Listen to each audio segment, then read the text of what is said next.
Just making sure this is recording. Hi, it's me, Fyree, Fyree, TSG, the Spirit God, whatever, Fyree. If you know me, you know me. This is another video blog, my second of recent memory now. More discussion about random things. I feel today, like, going a little bit deeper into, more discussion of my era of video games as a kid, the 90s. I think maybe a little about like the arcades. If you grew up in my lifetime, grew up in the 90s, the late 80s, early 90s, before the console war, after it, during it, and then after the fallout of the console war, when the home console became the norm and the arcade gaming became pretty much, I don't want to say terrible, but I mean, it definitely took a drop off after the 90s. I mean, there's still good arcade games today, don't get me wrong. I love a lot of those shooters like Time Crisis and stuff like that, the big old things. And I still love the arcade standards of like pinball or skee ball or air hockey or foosball or, anything, ticket games. Like the coin drop games, like Jungle Drive is probably my favorite. If you play Jungle Drive, it's like a slot machine. It's like crack, though. There's a local arcade that is a nickel arcade, so every game is a nickel or like 3 or 4 nickels for some of the bigger games. But Jungle Drive is like, a nickel per play, and it's just, it's addictive. I could easily go through like $20 in nickels in like a half an hour, just because it's just that kind of game. But when I grew up, I remember Jungle Drive was around back in the 90s. I mean, that's an old standard compared to a lot of the stuff. Skee ball as well. Like, I'll play skee ball anytime I find a skee ball machine. I found a couple original skee ball machines earlier just this summer at a local amusement park, and I was like, dude, I'm playing this. Granted, it ate 2 of my quarters because it's as old as I am, but it was still worth it. Just the rolling sound, the clack. I love that. Just the sound of the whole game is just the whole arcade aspect. The whole arcade games in general, I just love. I mean, if I had to pick between, any arcade games from any era, it would easily be, the Namcos, the Dig Dugs, the Pac-Mans, Miss Pac-Man, Galaga, stuff like that, stuff I grew up playing. Then if I find a machine, I'm going to play it. Then again, I love the ones from the 90s, too. I love the Street Fighter games. I love the Mortal Kombat games. I love the Ninja Turtle arcade games, both arcade and then TMNT4 Turtles in Time, which is probably my favorite Turtles game of all time, probably my favorite Konami game of all time. Another good fighting game, Double Dragon, I believe was probably it was an arcade, if I remember correctly. The Cruisin' USA, the Cruisin' Racing games, Exotico World USA, I love those. Those are by far superior to the console versions. Simpsons arcade game, another great fighting game, another great arcade game. Just so much fun. It's so old, but it's one of those games. If I see it in any place, any restaurant or store or arcade, for that matter, if I can find an arcade that has it, I'm playing it. I'm popping down at least $1 or $2.25 just to get it, get it out of my system. Tetris arcade. If I find a Tetris machine, because you all know, if you know me, Tetris is my game. I love playing arcade Tetris. It's a pain in the ass because it's only one speed, and it takes a while to get used to, but once I got into it, I was like, okay, this is easy. Granted, the people who play it typically are, like, insanely good at the game. I'm good at the game, but I'm not to where I'm getting millions and millions of points. I'm like, wow, whenever I see a Tetris machine and I see the top scores, I'm like, damn, you play way too much Tetris. I play a lot of Tetris, but, I love Captain Commando, which is a Capcom game, if I didn't mention that. I haven't played the game in 20 years. I know it was ported to the Super Nintendo, and it's been on a few systems, but I love that arcade game with the passion. The few times I did play it at an arcade back in like 90, 91, 92-ish, that was like $10 to get in, but every game was free. So, that was like heaven to me. There's still a couple arcades here where I live in Portland, Oregon, that have retro games. One of them is in downtown Portland. It's called Ground Control. If you live in Portland and you're a gamer, you know Ground Control because that's like a huge place. But I've been there for like 2 or 3 years. But they had like countless old arcade machines. They had a Paperboy machine with the bicycle controllers, the bicycle handlebar control, which was, the game was hard enough, but that makes it that much more difficult. But it's still fun to play. You know, old school racing games. If I find an old school racing game, or any, in general, if I find any arcade machine, I'm gonna want $1. I'm gonna want at least a freaking quarter to try it, just to see. Oh, okay, yeah, I played that.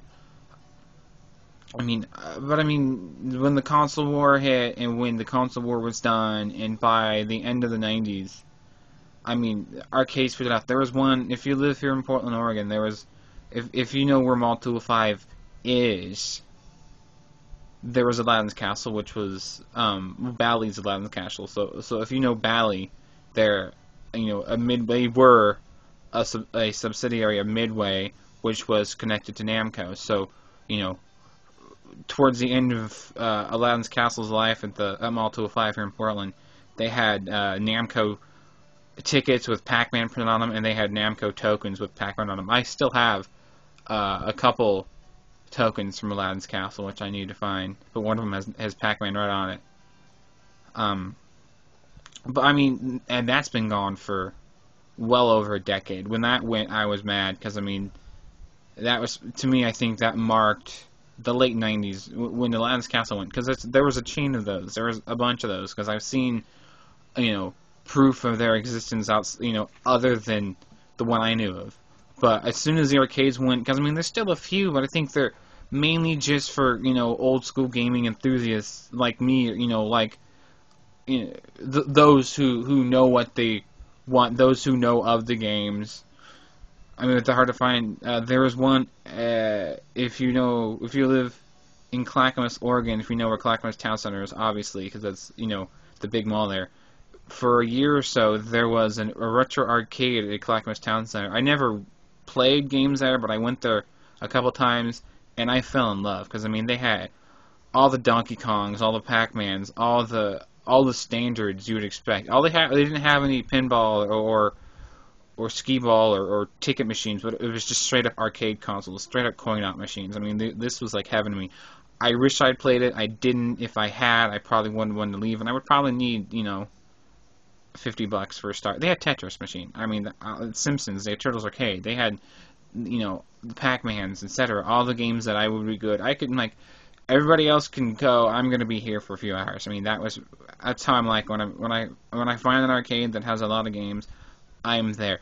I love playing games and getting tickets. I mean, there's still I mean, the Nickel Arcade's still close to home. It's not the same as it used to be, because every now and then stuff changes. What really hurt the arcade, in my opinion, was when the Dance Dance Revolution hit, and that's all there was. I mean, for like a year or two straight at the Nickel Arcade close to my house, they had at least like 5 or 6 dancing games, and it's just, I have nothing against those that play the games, but it's just all I kept hearing was the stupid dance music every turn. Like, oh my god, really, get off of that crap. I mean, all Nickel Arcade really has now, well, they have the Star Wars Trilogy arcade game, which is a big old, like, simulator, big old, like, big old, it's awesome. If you played the Star Wars Trilogy arcade game, it's one of the best games. I love playing it, because it has what I need in a Star Wars game. It has a level from Hoth, which is in Episode 5, if you know Star Wars, obviously you know that. But they have a Hoth level, and that's the best level. I love that game. I mean, I still love arcades. I still love new arcade games. I mean, but I grew up in the '90s, and just like my last video blog of saying that living in the '90s, was living in the best era of gaming. The best gaming, arcade gaming was in the '90s as well. I mean, I mean, don't get me wrong. I love games. I love new games. I love old games. But growing up in the '90s, growing up with the arcade era, that's another way to describe it. The '90s was the end of the arcade era. Yes, we still have arcades, but I mean, for the most part, it's just rehashes of the Street Fighters and other franchises. I have nothing against the shooting games. Like I said, I like Time Crisis and a few more those big old flight simulator fighting games or something like that. You know, those big old things. Or I was playing one on Nickel Arcade a few years ago, and like the big old like gun you shoot with, like, was shaking so freaking hard that when I died, my hand was shaking as I reached in my pocket to grab out like 4 or 5 more nickels to plug in so I could continue. I mean, but it's just, again, if I can find a game that I'm into, I'm gonna play it. Um, and I love arcade games. I like new ones, but if I can find a Galaga machine, the Aladdin's Castle that was up Mall 205 before they closed was they were selling it for like $800, and I would or something like that, a few like $400 at least. I would kill for that. Does anybody remember a few years ago at Target when they had the like 2/3 scale like big old like arcade machine that had a bunch of like preloaded games on it?